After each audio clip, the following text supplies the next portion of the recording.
Welcome once again to my study on this 1st of November evening it is now. And once again I've got this book, The Ghosthunters Guide to England on the Trail of the Paranormal by Rupert Matthews. This is a 2006 paperback, full of great stories. Once you get into a single book like this on the paranormal, so many different tales up and down the country there. It's kind of enthralling, especially at this time of the year. And here, I've been looking at this one, Cumbria. The scenically magnificent county of Cumbria takes its name from the Celtic people. Cymry, the Sumry, I suppose you'd pronounce that, as in Cumbria's Sumry, who made this area their own and held out for centuries against advancing English who invaded and conquered post-Roman Britain during the Dark Ages. For visitors, Cumbria means the Lake District, where towering mountains are reflected in the calm waters of Windermere, Coniston and Ullswater. And how beautiful they are too. That's the bird clock. That's the bird clock, striking 7 o'clock at night. You hear him? Splendid fellow. Where was I? Splendid place it is to Ullswater, and there is more to Cumbria than the Lake District. To the north, rolling hills stretch to the Scottish border at Carlisle. This is an area of rich farmland and gently flowing rivers. The ghost of Carlisle itself began to roam only after 1835, when alterations were made to the castle keep that involved taking down an interior wall. Inside the wall was a small chamber some 3 foot wide by 6 foot long. Sitting in a chair was the skeleton of a lady who had been dressed in a long silk tartan shawl or cloak, resting her feet on a stool covered in the same fabric. There was nothing to indicate her identity or how she had been there, so the body was taken away for a decent, if anonymous, Christian burial. This does not seem to have been good enough, for almost immediately afterwards a phantom lady dressed in a tartan cloak began to be seen about the castle. In 1842, a newly posted soldier made the mistake of challenging a ghost, thinking it was some unauthorized intruder. When he received no answer, he approached with bayonet raised and was surprised when the lady kept on walking towards him. His surprise turned to shock when she walked right onto his bayonet and then through him. The poor man fled, bursting into the guard room, a gibbering wreck. He never recovered from the shock and died soon afterwards. The second ghost of Carlisle wanders the town walls near the castle. He is a Cavalier wearing a large plumed hat. It is unclear if he is connected to the lady of the castle or to an indistinct and shapeless figure that is sometimes seen at the cathedral. A favourite theory is that this is a ghostly monk, but it never seems to appear clearly enough for anyone to be certain.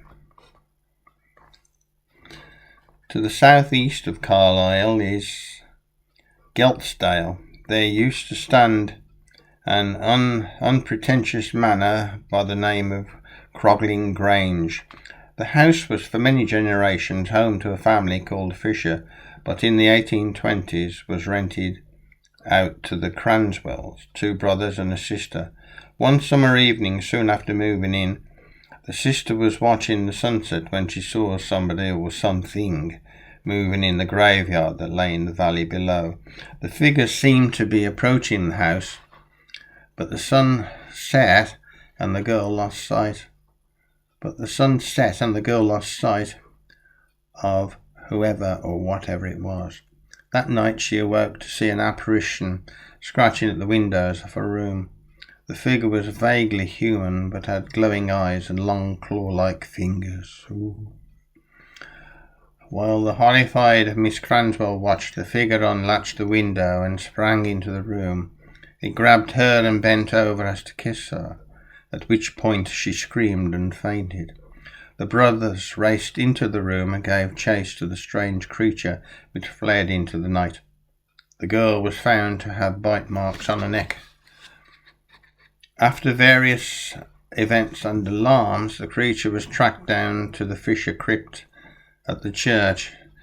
It was lying asleep in a coffin surrounded by the debris of various night excursions. The thing was dragged outside and burned to ashes. Quite how true this story might be is unclear. Its provenance is dubious, as it reads far into much like the horror story relating to the Transylvanian vampires, but to have much to do with the more domestic phantoms of England. But it remains the most famous ghost story of Cumbria.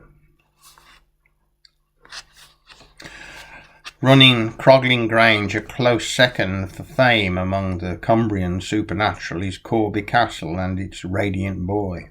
The castle, located at Great Corby, was for generations home to the Howard family, and the boy is thought to have been one of their number who passed away at a very young age, long ago.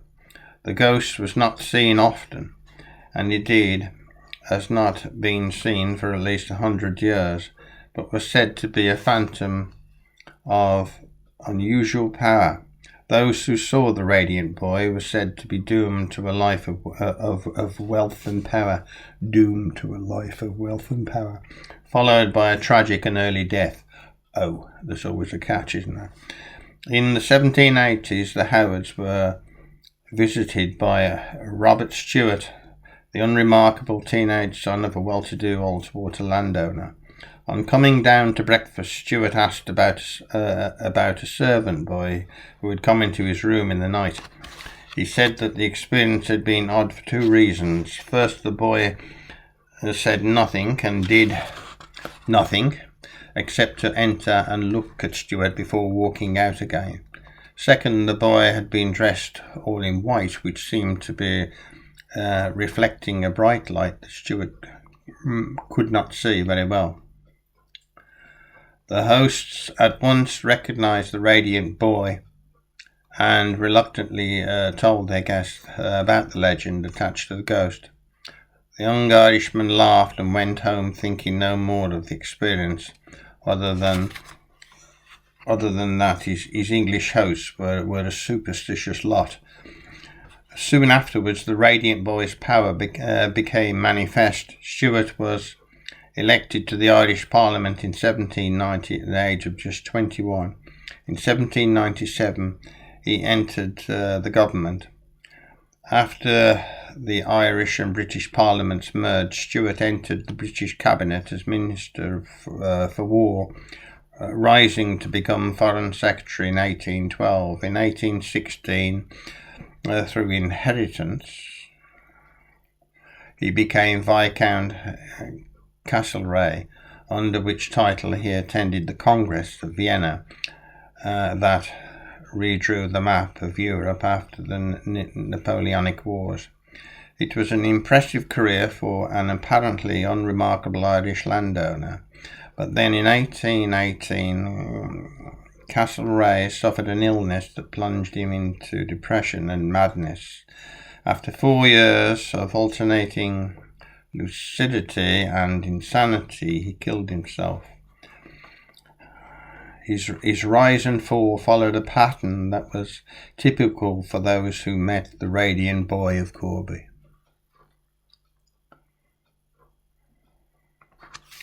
There we go. So there's a little story of legend that come true there. one or two tales from Cumbria in this book, The Ghosthunters Guide to England.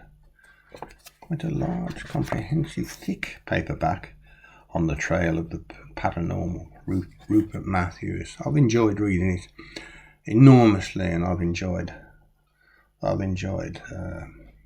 seeing you once more. Until we meet again, all the best. Bye bye.